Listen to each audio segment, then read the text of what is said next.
राधे कृष्णा देवी और सज्जनों, आज मैं आपको सुनाने वाला हूँ रमा एकादशी की व्रत कथा। इस एकादशी को रंभा एकादशी के नाम से भी जाना जाता है। यह एकादशी कार्तिक मास के कृष्ण पक्ष की एकादशी कहलाती है। प्रचलित कथा के अनुसार युधिष्ठिर जी ने कहा, हे माधव, कार्तिक मास के कृष्ण पक्ष की एकादशी का क्या नाम है, इसकी विधि क्या है, इसके करने से क्या फल मिलता है, सो आप विस्तार पूर्वक बताइए। भगवान श्री कृष्ण बोले कि कार्तिक कृष्ण पक्ष की एकादशी का नाम रमा है। यह बड़े बड़े पापों का नाश करने वाली है। इसका माहात्म्य मैं तुमसे कहता हूँ, ध्यान पूर्वक सुनो। हे राजन, प्राचीन काल में मुचुकंद नाम का एक राजा था। उसकी देवराज इंद्र के साथ मित्रता थी और साथ ही यम, कुबेर, वरुण और विभीषण भी उसके मित्र थे। यह राजा बड़ा धर्मात्मा, विष्णु भक्त और न्याय के साथ राज करता था। उस राजा की एक कन्या थी जिसका नाम चंद्रभागा था। उस कन्या का विवाह चंद्रसेन के पुत्र शोभन के साथ हुआ था। एक समय वह शोभन ससुराल आया। उन्हीं दिनों जल्दी ही पुण्यदायिनी रमा एकादशी भी आने वाली थी। जब व्रत का दिन समीप आ गया तो चंद्रभागा के मन में अत्यंत सोच उत्पन्न हुआ कि मेरे पति अत्यंत दुर्बल हैं और मेरे पिता की आज्ञा अति कठोर है।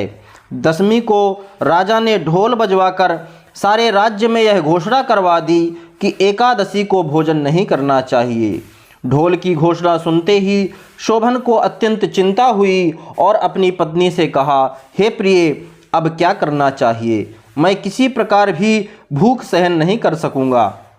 ऐसा उपाय बतलाओ कि जिससे मेरे प्राण बच सकें, अन्यथा मेरे प्राण अवश्य चले जाएंगे। चंद्रभागा कहने लगी, हे स्वामी, मेरे पिता के राज में एकादशी के दिन कोई भी भोजन नहीं करता। हाथी, घोड़ा, ऊंट, बिल्ली, गौ आदि भी तृण, अन्न, जल आदि ग्रहण नहीं कर सकते। फिर मनुष्य का तो कहना ही क्या है। यदि आप भोजन करना चाहते हैं तो किसी दूसरे स्थान पर चले जाइए, क्योंकि यदि आप यहीं रहना चाहते हैं तो आपको अवश्य व्रत करना पड़ेगा। ऐसा सुनकर शोभन कहने लगा कि हे प्रिय, मैं अवश्य व्रत करूंगा, जो भाग्य में होगा वह देखा जाएगा। इस प्रकार से विचार कर शोभन ने व्रत रख लिया और वह भूख व प्यास से अत्यंत पीड़ित होने लगा। जब सूर्य नारायण अस्त हो गए और रात्रि को जागरण का समय आया, जो वैष्णवों को अत्यंत हर्ष देने वाला था, परंतु शोभन के लिए अत्यंत दुखदायी हुआ।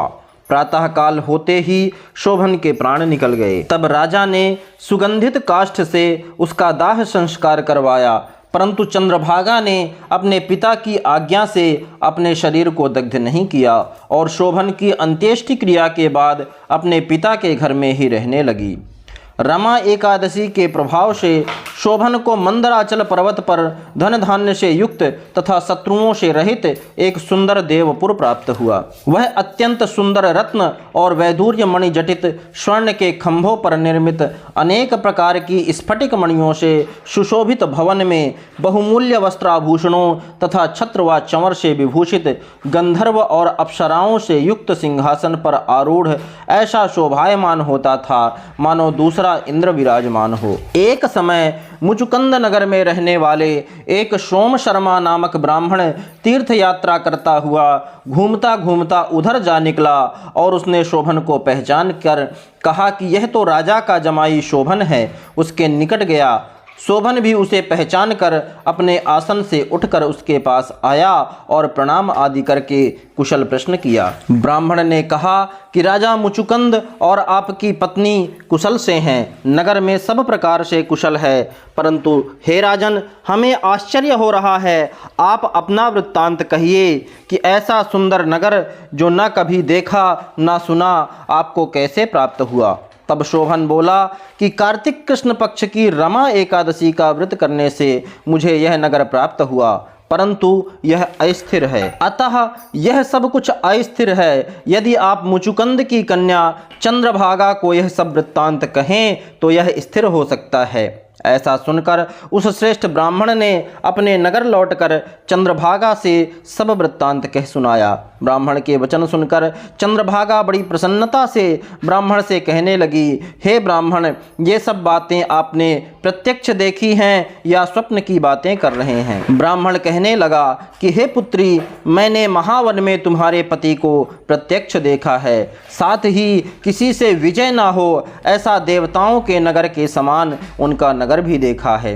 उन्होंने यह भी कहा है कि यह स्थिर नहीं है, जिस प्रकार वह स्थिर रह सके सो उपाय करना चाहिए। चंद्रभागा कहने लगी, हे विप्र, तुम मुझे वहाँ ले चलो, मुझे पतिदेव के दर्शन की तीव्र लालसा है। मैं अपने किए हुए पुण्य से उस नगर को स्थिर बना दूंगी। आप ऐसा कार्य कीजिए जिससे उनका हमारा संयोग हो, क्योंकि वियोगी को मिला देना महान पुण्य है। सोम शर्मा यह सुनकर चंद्रभागा को लेकर मंदराचल पर्वत के समीप वामदेव ऋषि के आश्रम पर गया। वामदेव जी ने सारी बात सुनकर वेद मंत्रों के उच्चारण से चंद्रभागा का अभिषेक कर दिया। तब ऋषि के मंत्र के प्रभाव और एकादशी के व्रत से चंद्रभागा का शरीर दिव्य हो गया और वह दिव्य गति को प्राप्त हुई। उसके बाद बड़ी प्रसन्नता के साथ अपने पति के निकट गई।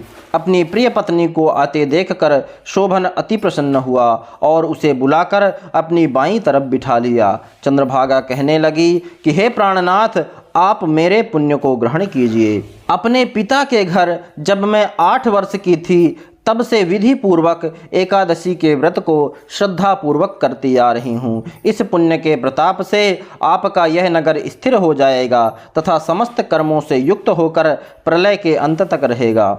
इस प्रकार चंद्रभागा ने दिव्य आभूषणों और वस्त्रों से सुसज्जित होकर अपने पति के साथ आनंद पूर्वक रहने लगी। हे राजन, मैंने रमा एकादशी का महात्म्य कहा है। जो मनुष्य इस व्रत को करते हैं उनके ब्रह्म हत्या आदि समस्त पाप नष्ट हो जाते हैं। कृष्ण पक्ष और शुक्ल पक्ष दोनों की एकादशियां समान हैं, इनमें कोई भेदभाव नहीं है, दोनों समान फल देती हैं। जो मनुष्य इस महात्म्य को पढ़ते अथवा सुनते हैं वे समस्त पापों से छूटकर विष्णु लोक को प्राप्त होते हैं। बोलिए भगवान श्रीमन्नारायण की जय।